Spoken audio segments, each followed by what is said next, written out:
అదేవిధంగా ఈ కార్యక్రమానికి సహకరించినటువంటి పెద్దలు అన్న వేముల చందన్ గౌడ్ గారిని కూడా వేదిక పరిశ్రమ విజ్ఞప్తి చేస్తా ఉన్నా. అదేవిధంగా పంపేంగి మద్దిలేని మాదే గారు ఈ నియోజకవర్గ సీనియర్ నాయకులు, అదేవిధంగా వీరభాగ రాముడు అన్న ఈ నియోజకవర్గ ఇన్ఛార్జి గారు, అదేవిధంగా ఒడ్డెమాన్ రాముడు కొల్లాపూర్ నాయకులు, అదేవిధంగా సంకటి కుర్మయ్య మండలాధ్యక్షులు కొల్లాపూర్ గారిని వేదికకు అన్నకు నూతన మండలాధ్యక్షుడు పరిచయం కావాల్సిందిగా విజ్ఞప్తి చేస్తున్నాం. అన్న అధ్యక్షుడు కొత్తగా ఎన్నికైన మనం.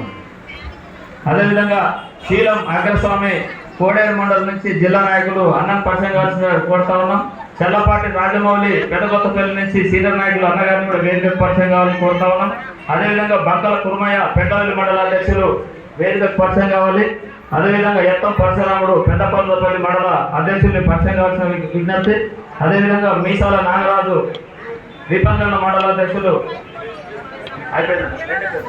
అదేవిధంగా సహదేవుడు సీనియర్ నాయకులు, అదేవిధంగా దేవేంద్ర రమేష్ చిన్నంబాయి మండల అధ్యక్షులు పరిచయం అయ్యి వేదిక ఎవరి సీట్లలో వాళ్ళు కూర్చోవలసిన విజ్ఞప్తి చేస్తా ఉన్నా.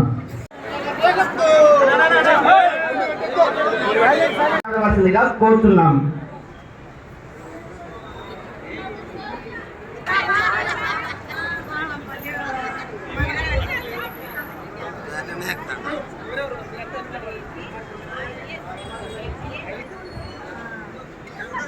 ఈరోజు అమ్మా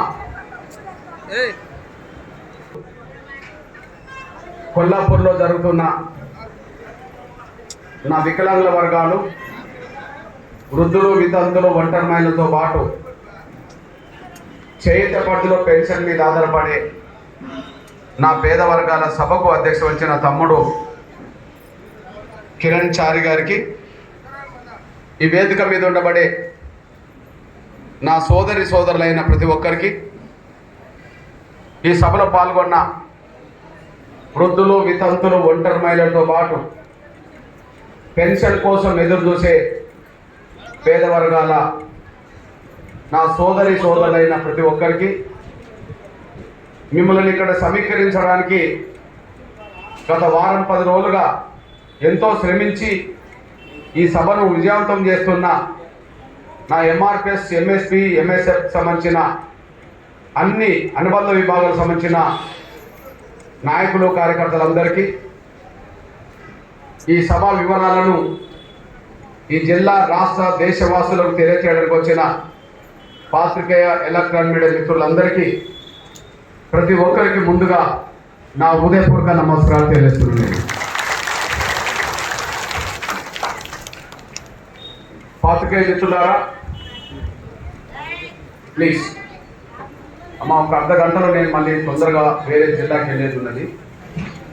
తొందరగా నేను సభ ముగుతుంది, తర్వాత మీరు భోజనాలు ఉండే అవకాశం ఉన్నది. దయచేసి నేను ఎందుకు వచ్చానో చెప్పేది మీరు ఇంటర్ని ఆశిస్తూ 4 మాటలు మాట్లాడేస్తాను. వినండమ్మా. అమ్మా మీరు మాట్లాడుకోవద్దు తల్లి, ప్లీజ్. పాత్రికేయ మిత్రులారా,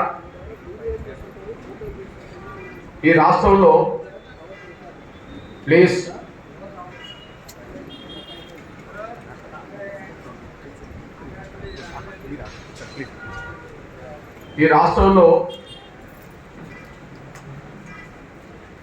అధికార పక్ష పార్టీ వాళ్ళు, ప్రతిపక్ష పార్టీ వాళ్ళు రోజు ఒకరి మీద ఒకరు విమర్శించుకుంటూ వాళ్ళ కాలం గడుపుతున్నారు. అధికార పార్టీ అయిన కాంగ్రెస్ వాళ్ళు, ప్రతిపక్ష పార్టీ అయిన బీఆర్ఎస్తో పాటు ఎన్నో పార్టీల వాళ్ళు వాళ్ళ ఇండ్లలో కూర్చొని, వాళ్ళ పార్టీ కార్యాలయంలో కూర్చొని, ఇది కొల్లాపూర్ సభ. ఇట్లాంటి సభలు ఈ తెలంగాణలో నేను 100కు పైగా పెట్టి వస్తున్నా 2 నెలలుగా. ఒక సభ కాదు, 2 సభలు కాదు. అధికార ప్రతిపక్ష పార్టీలో వాళ్ళ ఇండ్లలో కూర్చొని దాంట్లో భాగంగా పోరాటాన్ని కూడా ముందుకు తీసుకెళ్లే దిశగా పోరాట రూపాలు కూడా ప్రకటించాము. గతంలోని కలెక్టర్ కార్యాలయం ముందు ధర్నాలు జరిగినాయి, మండలాల ముందు ధర్నాలు జరిగినాయి. గ్రామీణ ప్రాంతాల్లో కూడా గ్రామ కార్యదర్శి కూడా, పంచాయతీ కార్యదర్శి కూడా వినతి పత్రాలు ఇవ్వడం జరిగింది. అయినప్పటికీ ప్రభుత్వం నుంచి స్పందన రావట్లేదు కనుక పోరాటాన్ని ఉధృతం చేయడంలో భాగంగా అక్టోబర్ 6 నుంచి నవంబర్ 6 వరకు 4 రోజుల పాటు జిల్లా మండల కేంద్రాల్లో నిరవధిక మహాదీక్షలకు పిలుపునివ్వడం జరిగింది. ఆ పిలుపులను జయప్రదం చేసే దిశగా ఈ సభలు కూడా జరుగుతున్నాయి. అంతేకాకుండా నవంబర్ 26 తారీఖు నాడు వికలాంగుల వృద్ధుల వితంతుల పోరాట దినోత్సవంగా ప్రకటించి చెలో హైదరాబాద్ పిలుపునివ్వడం జరిగింది. లక్షలాది మందితో తెలుసుకుంటాం. అందువల్ల వచ్చే నెల 6 నుంచి నవంబర్ 6 వరకు, అక్టోబర్ 6 నుంచి నవంబర్ 6 వరకు జరగబోయే జిల్లా మండల కేంద్రంలో జరగబోయే మహాదీక్షలకు సిద్ధంగా ఉండాలని, మహాదీక్షలను జయప్రదం చేయాలని